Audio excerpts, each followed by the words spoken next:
Diabetes mellitus, commonly referred to as diabetes, is a group of metabolic diseases in which there are high blood sugar levels over a prolonged period. Symptoms of high blood sugar include frequent urination, increased thirst, and increased hunger. If left untreated, diabetes can cause many complications. Acute complications include diabetes ketoacidosis and non-ketotic hypersmolacoma. Serious long-term complications include cardiovascular disease, stroke, chronic kidney failure, foot ulcers, and damage to the eyes. Diabetes is due to either the pancreas is not producing enough insulin or the cells of the body not responding properly to the insulin produced. There are three main types of diabetes mellitus. Type 1 DM results from the pancreas failure to produce enough insulin. Type 2 DM begins with insulin resistance, a condition in which cells fail to respond to insulin properly. As the disease progresses, a lack of insulin may also develop. And 3, gestational diabetes is the third main form and occurs when pregnant women without a previous history of diabetes develop high blood sugar levels. All types of diabetes have something in common. Normally, your body breaks down the sugar and carbohydrates you eat into a special sugar called glucose. Glucose fuels cells in your body, but the cells need insulin, a hormone in your bloodstream, in order to take in the glucose and use it for energy. With diabetes mellitus, either your body doesn't make enough insulin, it can't use the insulin it does produce, or a combination of both. Little wonder why diabetes, especially if left untreated, can eventually cause heart disease, stroke, kidney disease, blindness, and nerve damage to the nerves in the feet. In 2013, it was estimated that over 382 million people throughout the world have diabetes. As of 2015, an estimated 415 million people have diabetes worldwide, with type 2 DM making up about 50% of the cases. This represents 8.3% of the adult population, with equal rates with both women and men.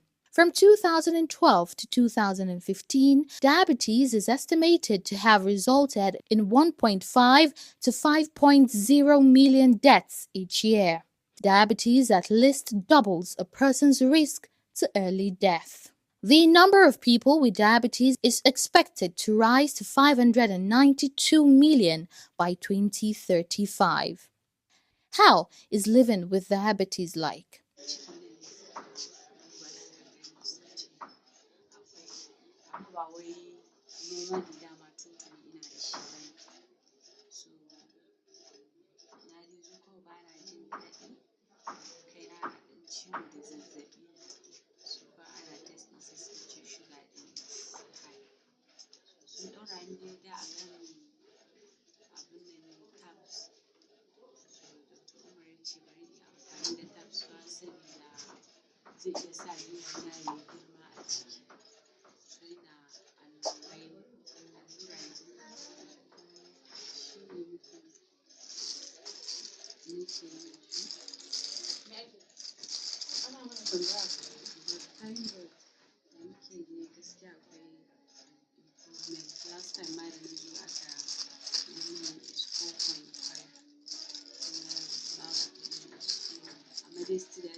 Bai faɗa irin type ɗin diabetes ɗin ba?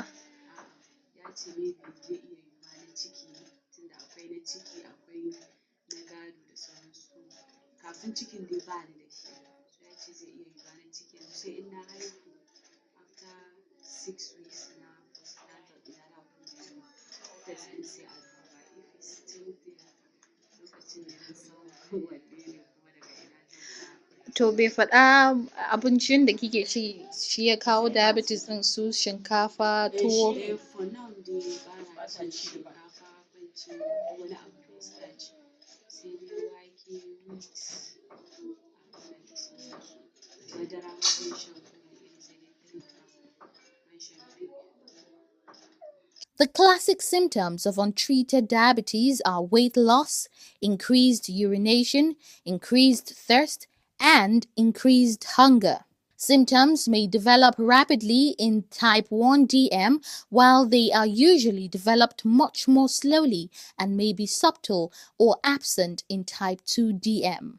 The causes of diabetes are family history, disease of the pancreas, infections, or illness, mostly rare ones, can damage your pancreas, obesity or being overweight, sedentary lifestyle, and age, amongst others. We want to know more about diabetes. Diabetes mellitus is a systemic condition that has to do with a derangement of the metabolism of glucose in the body.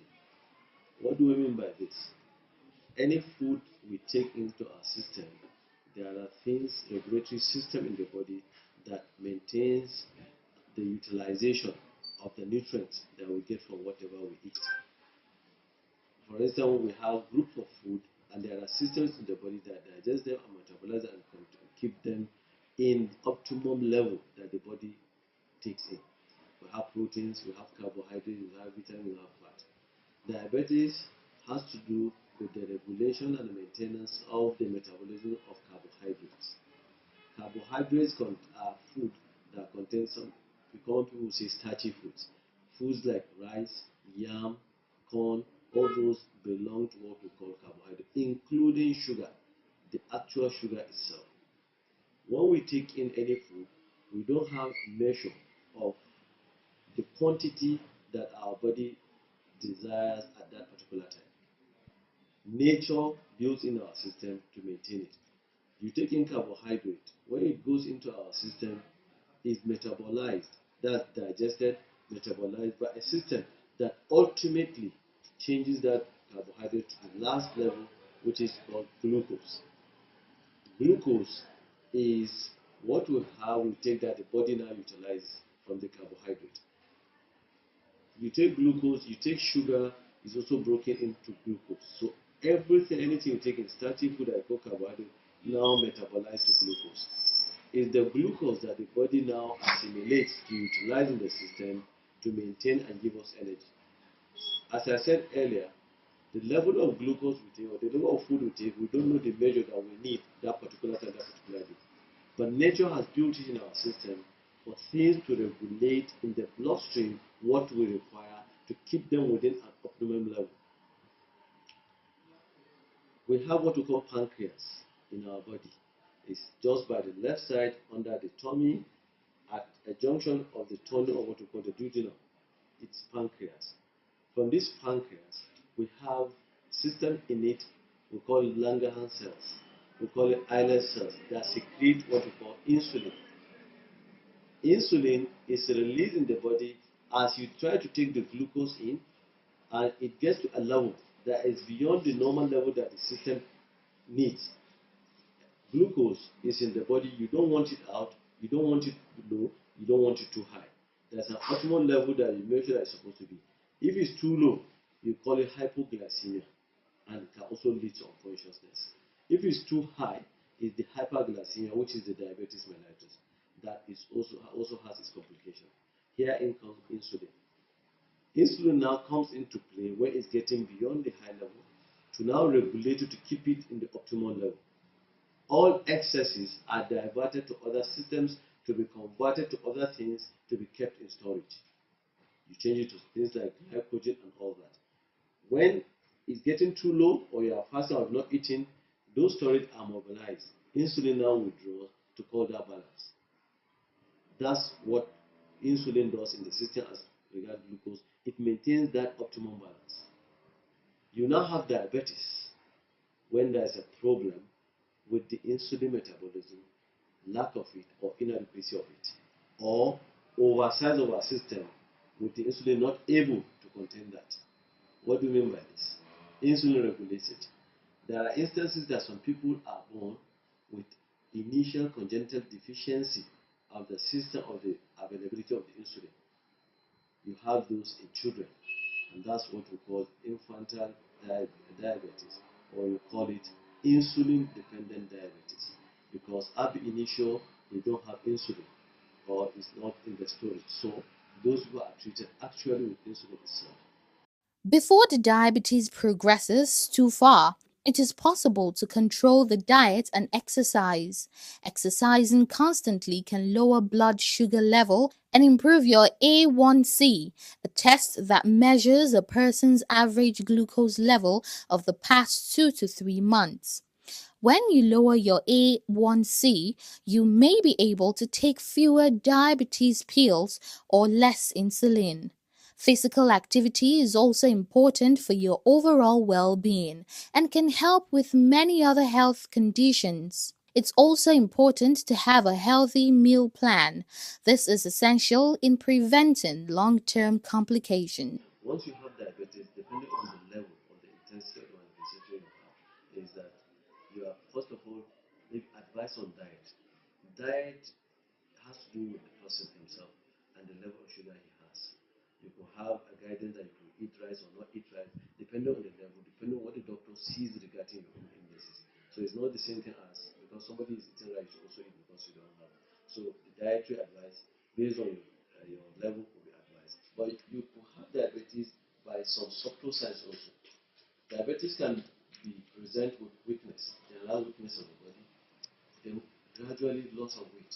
Person is losing weight, is having weakness, and you can have sensation of heat inside you. Not necessarily fever, not necessarily that when you are touched you have hotness of the body, but you have heat, internal heat in your system, and will manifest as a feature of diabetes.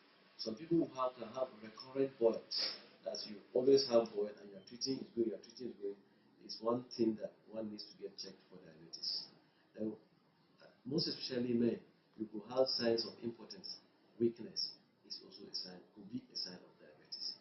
These are related things that could be signs of diabetes. You could have excessive itching, things we call candidiasis, that women can be producing that whitish thing, men can be having itching in their groins or any other side with those whitish gray products. It could also be a sign of diabetes. Then there are treatment options that you have. As I said, type 1 generally you need to replace them with insulin themselves, but the type 2 it could be on insulin or it could be on what we call oral hypoglycemic drugs. There are types of drugs that you take to regulate all that. So depending on that, you are advised. And when you are diabetic, you need to follow up continuously. Every time you need to go and do tests, with or without symptoms, you need to test your blood to know the level of sugar. So it's not absence of symptoms that say you are cured. So the level will go with the medication that doctor will adjust for you. And when you are doing that, people tend to recover fully, and then you need to go on regular checkup. Lack of care or because of no knowledge, there are complications that will set in. Complication commonly might be even the presenting symptom. You see people now developing blindness, not seeing well, or having blood vision. It's a sign. I've talked of the sexual affectation of what diabetes is. You could have wounds that are not healing. You could see people with what we call diabetic foot needing to get amputated because lack of the control of the glucose will be a culture medium for the wound to grow and lead to all those amputations. So all those complications are there. Pregnant women with diabetes, you tend to have excessively too big babies that have a complication in delivery. So those are things that with control you can now get over it. Overall, diabetes is a condition that one can live with happily, that if he takes care of it, get good control, good follow-up, and not play with the drugs, you see that things will really work out and people might not even understand that you have diabetes. Well, the good news is that you can do a number of things to avoid complications along with treatment. Good health habits can keep other troubles at bay. With the correct treatment and recommended lifestyle, you can live a long and healthy life. Choose foods that are lower in calories, saturated fat, trans fat, sugar, and salt. Eat foods with more fiber, such as whole grain cereals, bread, crackers, rice, or pasta. Choose foods such as fruits, vegetables, low fat or skimmed milk, or cheese, and drink water instead of juice and regular soda. Managing diabetes is one part investigation and two parts action. Unlike some other diseases that rely on professional medical treatment, diabetes treatment requires active participation by the person who has it. Monitoring your blood sugar level on a regular basis and analyzing the results is believed by many to be a crucial part of the treatment equation. When someone is first diagnosed with diabetes, he is usually given a blood sugar meter or told to buy one, and told how and when to use it, as well as what numbers to shoot for. However, the advice a person receives on when to monitor and what the results should be generally depend on his type of diabetes. It can also depend on health care providers' philosophy of care and which set of diabetes care guidelines he follows. At least 3 major health organizations have published slightly different recommendations regarding goals for blood sugar levels. Why monitor? Self-monitoring is an integral part of diabetes management because it puts you in charge, regardless of how you manage your diabetes through diet and exercise alone or combined with oral medicines or insulin. Regular blood sugar monitoring provides immediate feedback on how your program is working. Checking your blood glucose gives you the freedom to make choices without worry, the confidence to learn from your actions, and the motivation to keep striving to do better. Monitoring tells if what you are doing is working or isn't. Over time, blood sugar monitoring records can be analyzed for patterns of highs or lows that may suggest that a change is needed in the treatment regimen. At least, some studies have found that the more often people monitor their blood sugar with a conventional blood sugar meter, the better their glycosylated hemoglobin.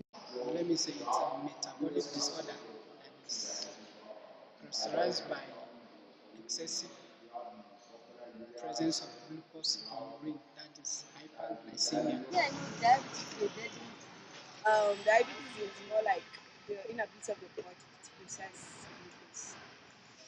Preventive measures, good dieting, avoid eating processed. Condition that affect the liver, that is lack of insulin. And someone who suffered, like my dad, suffered it because it leads to hypertension. Prevention is for you to like always check your blood level.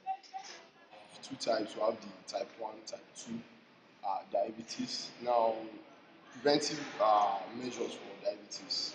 We have the pharmacological and the non-pharmacological.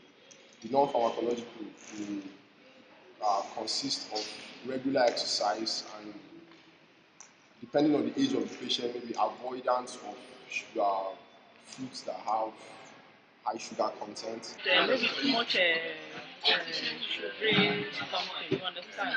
That is not good for diabetes. Maybe sugar, all these things have starch. You understand? It's not good for diabetes patient.